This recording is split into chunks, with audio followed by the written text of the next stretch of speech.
Mari kita kembali melihat kebenaran firman Tuhan yang akan memberikan kita kekuatan baru, yang akan memberikan kita semangat baru di hari-hari ini, karena kita percaya bersama bahwa tanpa firman Tuhan kita akan gagal, kita tidak akan melihat mujizat Tuhan.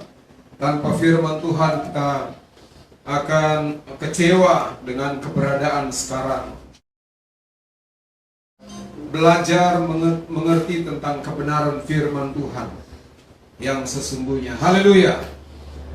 Minggu lalu kita sudah pelajari tentang 2 Tawarik pasal yang ke-20. 2 Tawarik pasal yang ke-20. Di mixer dimatikan. 3.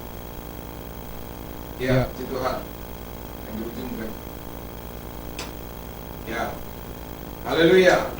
Jadi minggu lalu kita sudah pelajari bagaimana ada seorang memberitahukan Yosafat laskar yang besar dan membuat Yosafat menjadi takut, kata firman Tuhan. Nah, kita akan lanjutkan ayat yang ketiga dari 2 Tawarik pasal yang ke-20. Mari saudara membuka Alkitab masing-masing di rumah, dimanapun saudara-saudara berada, dan kita ikuti kebenaran firman Tuhan. 2 Tawarik pasal yang ke-20 ayat yang ketiga, firman Tuhan berkata begini, Yosafat menjadi takut. Ini adalah respon pribadi Yosafat sebagai manusia, sama dengan kita. Ketika kita mendengar, membaca, bahkan melihat berita-berita yang menakutkan, kita juga ikut takut dengan situasi dan kondisi yang ada hari-hari ini. Tetapi kita percaya bahwa firman Tuhan yang akan menjadi jawaban dalam hidup kita. Saudara, ayat yang ketiga, Yosafat menjadi takut lalu mengambil keputusan untuk mencari Tuhan. Ia menyerukan kepada seluruh Yehuda supaya berpuasa. Yosafat menjadi takut lalu mengambil keputusan dan mencari Tuhan. 3 poin kita akan belajar dari ayat yang ketiga. Pertama, poin pertama, Yosafat menjadi takut. Saya katakan tadi ini respon Yosafat sebagai pribadi manusia yang masih punya kelemahan, masih punya rasa, masih punya ketakutan.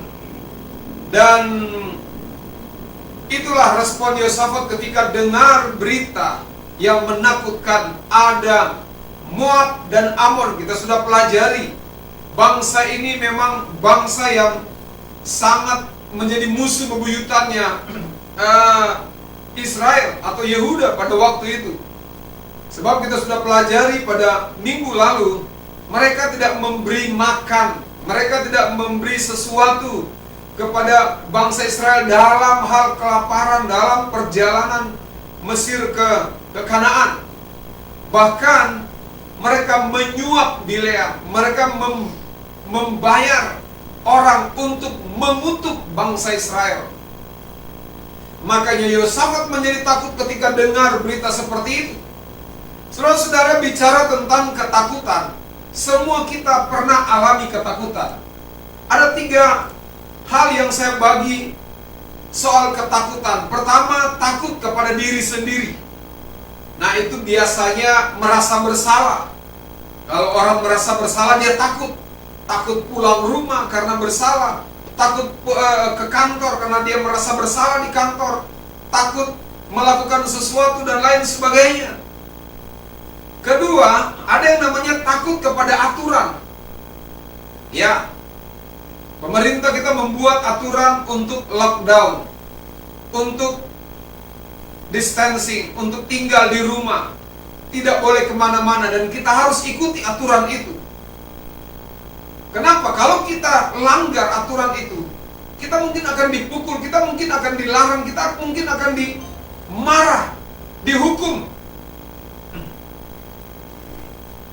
John, latar belakangnya jangan ini, yang tadi ya, gelap videonya. Oh, depan. Ya, jadi kalau kita salah kalau kita tidak mengikuti aturan itu, maka kita akan dihukum. Makanya takut kepada aturan. Dan saya sudah katakan beberapa waktu yang lalu, aturan yang paling tinggi adalah undang-undang dasar. Dan kita harus menyadari, untuk bicara keselamatan, undang-undang paling tinggi adalah kebenaran firman Tuhan. Haleluya. Nah, ketiga, takut kepada Tuhan. Dan ini yang kita harus pelajari. Bikin agak lebih gelap. Yang tadi ada, yang tadi, supaya kameranya tidak gelap, backlight. Ya, takut kepada Tuhan. Haleluya. Mazmur pasal 25 ayat 14, Alkitab berkata begini, perjanjian akan diberitahukan ketika kita takut kepada Tuhan. Haleluya.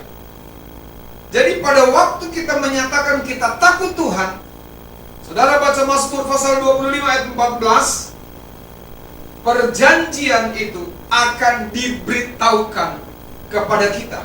Haleluya. Perjanjian apa? Setiap apa yang Tuhan kehendaki akan disampaikan kepada kita, asal kita benar-benar menyatakan bahwa kita ini takut kepada Tuhan.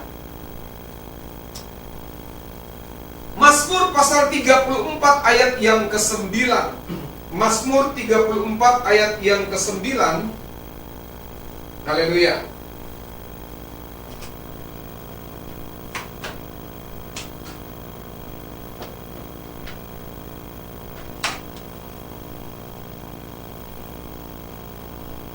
Mazmur 34 ayat yang ke-9.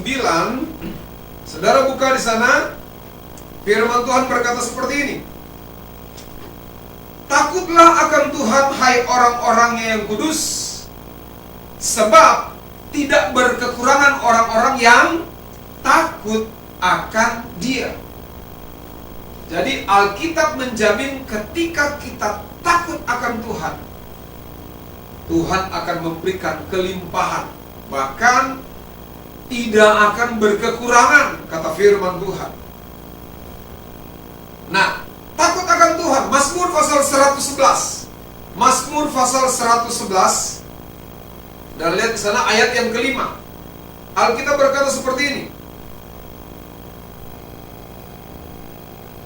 Diberikannya rezeki kepada orang-orang yang takut akan Dia. Ia ingat untuk selama-lamanya akan perjanjiannya.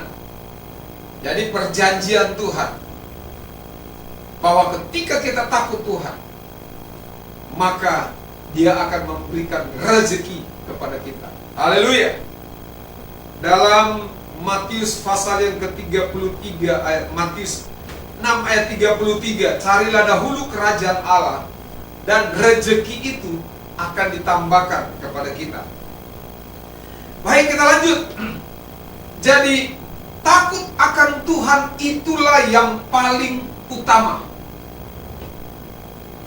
Saya sudah ulang-ulang kali katakan, kita boleh mengikuti apa yang menjadi aturan pemerintah, di mana kita harus tinggal di rumah, lockdown, tinggal di rumah, dan jangan kemana-mana sebagai bentuk pemutusan penyebaran COVID-19. Tetapi saya mau katakan, jangan pernah putus untuk baca firman Tuhan, untuk dengar firman Tuhan, bahkan ikut ibadah seperti ini. Haleluya. Karena ini hal yang penting. Saudara berada di rumah, saudara berada di tempat dimanapun saudara berada, dengan fasilitas, dengan kecanggihan teknologi yang ada sekarang ini, tidak lagi membatasi kita untuk kita tidak dengar firman Tuhan. Haleluya. Nah, dari mana datang ketakutan itu? Nah, kita pelajari hal ini. Markus pasal yang keempat ayat yang ke-40. Kita lihat Markus pasal 4 ayat 40. Dari mana datang ketakutan itu? Markus 4 ayat 40. Lalu ia berkata kepada mereka, "Mengapa kamu begitu takut?" Pada waktu Yesus menghardik angin tofat bersama-sama dengan murid-murid, terjadilah sesuatu dan ombak, gelombang, air mulai masuk perahu itu. Padahal Yesus ada dalam perahu itu. Tetapi mereka tidak mengizinkan Yesus untuk melakukan sesuatu. Malah mereka jadi ketakutan. Dengan tenaga, dengan pikiran, dengan usaha mereka, mereka berusaha untuk menyelamatkan diri, untuk buang air yang ada dalam perahu, untuk buang, lakukan sesuatu supaya mereka selamat. Mereka lupa ternyata Yesus ada di dalamnya. Makanya Yesus berkata ayat 40, lalu ia berkata kepada mereka, "Mengapa kamu begitu takut?"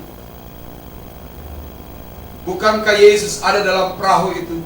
Bukankah Yesus ada dalam rumah tanggamu? Bukankah Yesus ada dalam pribadi kita? Bukankah Yesus ada dalam kehidupan kita?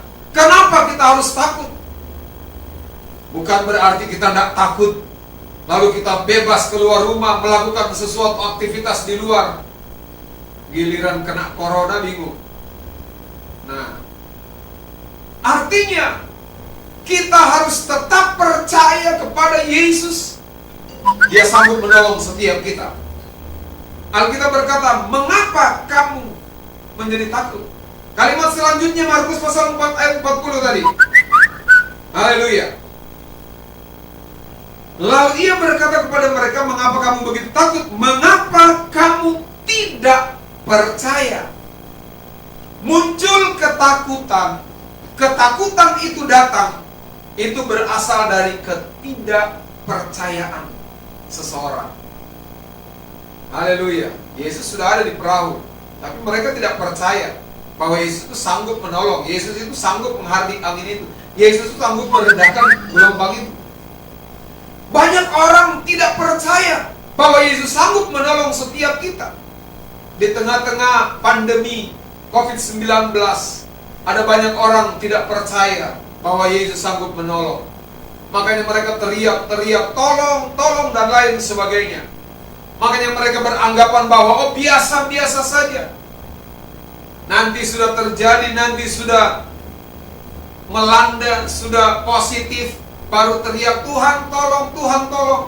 Puji Tuhan, ada beberapa rekan-rekan hamba Tuhan yang tadinya kena virus corona, tapi sekarang sudah sehat. Puji Tuhan. Jadi Alkitab berkata, kenapa ketakutan itu muncul? Dari kurang atau ketidakpercayaan kita. Kita terus berdoa dan berusaha supaya badai ini, persoalan ini, pandemik COVID-19 ini berlalu, dan Tuhan tolong kita semua, kita kembali bebas untuk melakukan aktivitas. Matius pasal 14 ayat 27, satu lagi. Dari mana ketakutan itu? Alkitab berkata begini, Matius pasal 14 ayat 27 dulu. Sampai 30 sebetulnya, tapi 27. Tetapi segera Yesus berkata kepada mereka, "Tenanglah, aku ini, jangan takut." Pada waktu Yesus berjalan di atas air, murid-murid melihat karena ini tengah malam. Wah, ini siapa ini yang berani jalan di atas air tengah malam? Waduh, ini jangan-jangan hantu. Dan memang benar. Ayat-ayat selanjutnya mereka teriak, "Hantu, ini hantu." Ayat 28. Ayat 28, lalu Petrus berseru dan menjawab dia, "Tuhan." Ya, ayat-ayat sebelumnya mereka teriak hantu, tetapi Yesus berkata, "Bukan, aku ini Tuhan." Makanya ayat 28, berkata, lalu Petrus berseru dan menjawab dia, "Tuhan, apabila engkau itu, suruhlah aku datang kepadamu berjalan di atas air." Wah, ini Petrus mencoba untuk ngetes ini. Ini benar Yesus, guru, rabi, atau sesosok yang lain, hantu mungkin. Makanya Yesus berkata, ayo, ayat 29. Kata Yesus, datanglah. Yesus memanggil Petrus. Haleluya. Datang, ayo. Mari Petrus, berjalan di atas air. Asal engkau percaya sungguh bahwa aku ini adalah Yesus, Tuhan. Keyakinan yang tinggi, kepercayaan yang tinggi, iman yang besar dari Petrus. Dengan iman, dengan keyakinan, dia turun dari perahu dan mulai menginjakkan kaki di atas air. Dan luar biasa, Petrus berjalan di atas air dengan tenang, dalam sukacita, dalam kemenangan. Karena iman, Petrus sendiri bisa berjalan di atas air. Maka Petrus berjalan, Petrus turun dari perahu dan berjalan di atas air mendapatkan Yesus. Luar biasa.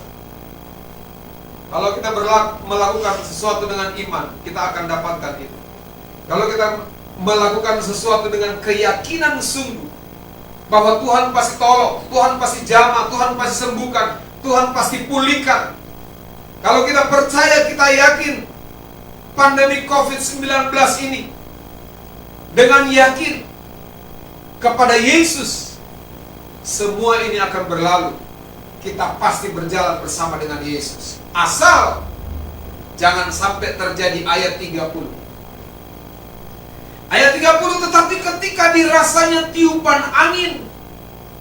Ini persoalan, ini masalah sehari-hari. Kecil saja, tiupan angin, tidak besar, bukan badai. Tetapi tiupan angin. Ini jangan-jangan awal dari gelombang besar, ini jangan-jangan awal dari sengsara, ini jangan-jangan awal dari kematian. Mulai takut, mulai ragu, mulai bimbang. Makanya Alkitab berkata, takutlah ia. Haleluya.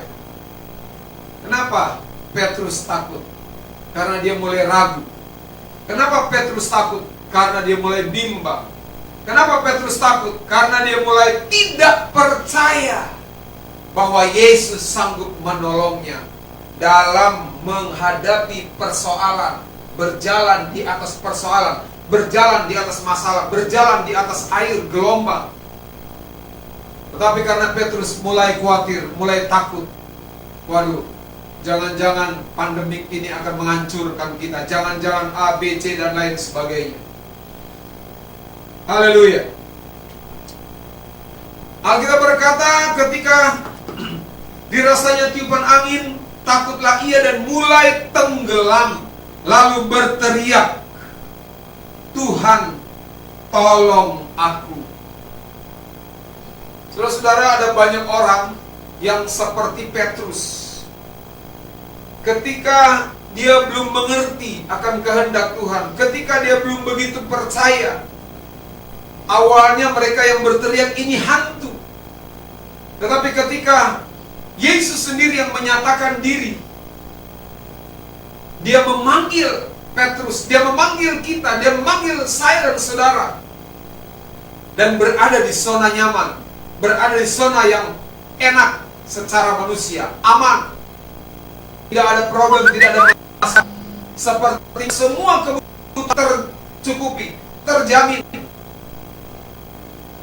Lalu mulai berjalan di atas zona nyaman, mulai melakukan aktivitas di keadaan zona nyaman tanpa masalah, dan kita mulai lupa siapa yang mengajak kita, siapa yang mengundang kita, siapa yang mengangkat kita. Kita mulai lupa siapa yang memberikan berkat. Kita mulai lupa siapa yang membawa kita kepada zona nyaman itu. Dan kita mulai enjoy dengan situasi kondisi yang mengenakkan. Padahal ada Yesus yang mengatur semua kehidupan kita. Dia mulai terasa ada tiupan angin. Dia mulai terasa ada sesuatu yang membisik. Dia mulai terasa ada sesuatu yang diperhadapkan. Jangan-jangan ini awal dari kejatuhan, jangan-jangan ini awal dari kehancuran, jangan-jangan ini awal dari bubar, akhir kehidupan. ada angin yang meniup, padahal bukan badai, padahal bukan persoalan besar. Tetapi ketika dia mulai rasakan itu, maksudnya apa? Dia mulai khawatir. Muncul kekhawatiran, muncul keraguan-raguan, muncul ketakutan, dan itulah puncak dari keraguan, puncak dari kekhawatiran adalah ketakutan. Setelah mulai tenggelam, mulai hancur, usahanya mulai ke bawah, usahanya mulai hancur, haleluya, kesehatannya mulai menurun, ekonomi mulai pas-pasan. Dulunya waduh hebat, nikmati, berada di atas angin. Giliran dia mulai tiup pelan-pelan, mulai berkurang, mulai habis, mulai hilang. Baru teriak, Tuhan tolong. Haleluya. Saudara-saudara jemaat Tuhan dimanapun saudara berada, kekasih-kekasih, saudara-saudara, rekan-rekan, para pelayan, jangan tunggu sudah mau tenggelam baru teriak tolong. Jangan tunggu sudah mau hancur baru berteriak tolong Tuhan. Jangan tunggu nanti sudah mau pasang infus. Jangan tunggu sudah membawa ke rumah sakit pasang infus. Jangan tunggu sudah mau pasang oksigen baru teriak Tuhan tolong. Tetapi saya mau katakan sekarang waktunya kita berteriak Tuhan tolong kami Tuhan. Haleluya.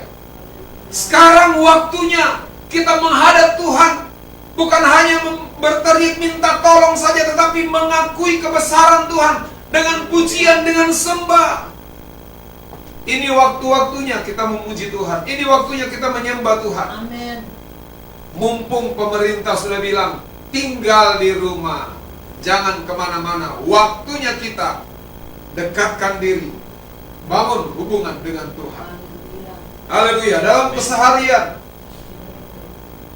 baca firman, buat renungan, lakukan aktivitas. Puji Tuhan.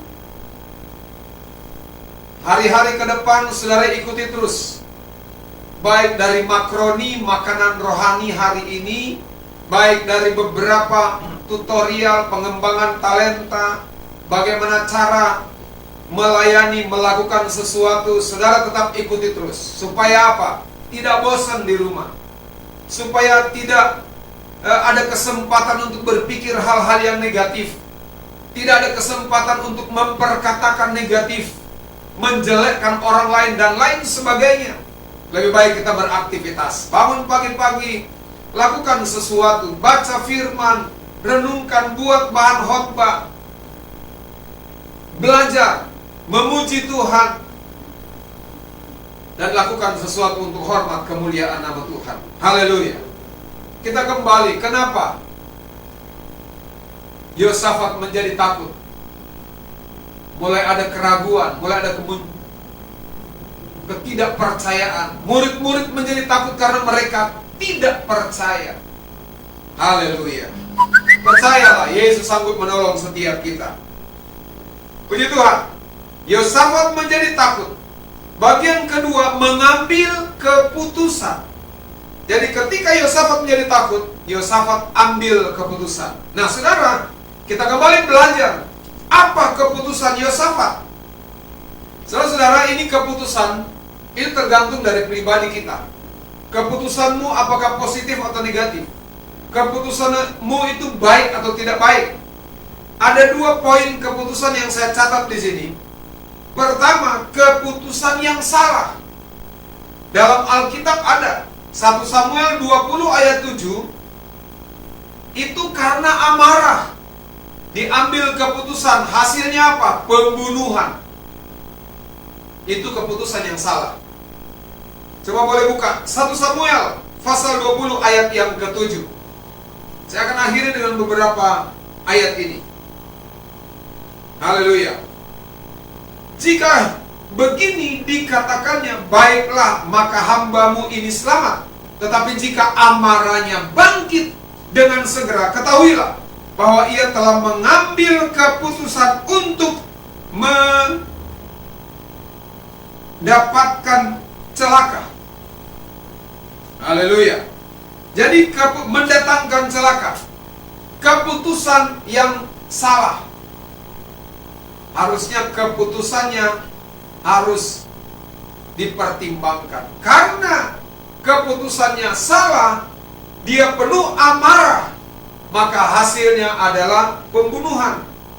Matius 27, coba Matius 27 ayat yang pertama.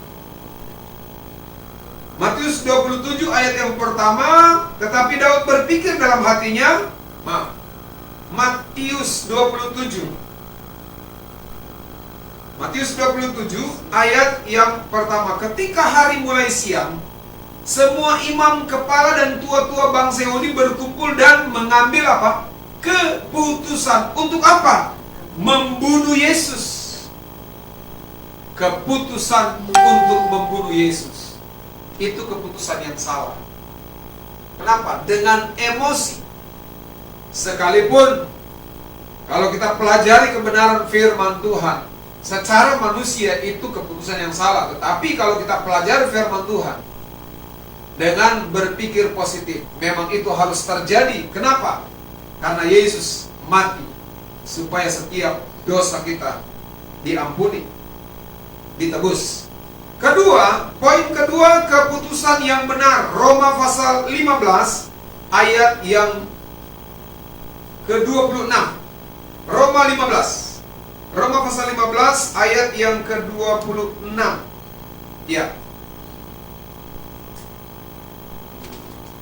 Ini keputusan yang baik, keputusan yang benar. Poin kedua, sebab Makedonia dan Akhaya telah mengambil keputusan untuk apa? Menyumbangkan sesuatu kepada orang-orang miskin di antara orang-orang kudus di Yerusalem. Jadi ini keputusan yang benar, menyumbangkan sesuatu. Wah, dipikirkan. Ada orang ambil keputusan, udahlah, lewat aja, cuekin aja lah. Tetapi keputusan yang benar yang diambil. Ada banyak ayat bicara tentang keputusan yang salah dan keputusan yang benar. Tetapi ini salah satu ayat yang mendukung keputusan yang benar. Saudara, ada di mana? Keputusan yang benar atau keputusan yang salah? Masa depan ada di dalam keputusan pribadi masing-masing kita. Kalau kita putuskan sesuatu yang salah, ya salah. Hidupmu akan terus salah. Tapi kalau kita putuskan sesuatu yang benar, maka hidupmu akan benar di hadapan Tuhan. Sekalipun ada orang yang menyalahkan, oh kamu salah, tetapi hidupmu akan berarti dan benar di hadapan Tuhan. Ambil keputusan untuk cari Tuhan. Kita akan lanjut pelajari ayat-ayat seterusnya dari ayat yang ketiga bagian terakhir. Jadi kata yang ketiga, bagian yang ketiga, tadi kita sudah pelajari dua bagian. Yosafat menjadi takut, lalu mengambil keputusan bagian kedua. Yang ketiga kita akan pelajari minggu yang akan datang, minggu depan, dalam ibadah yang sama, ibadah live streaming, tentang mencari Tuhan.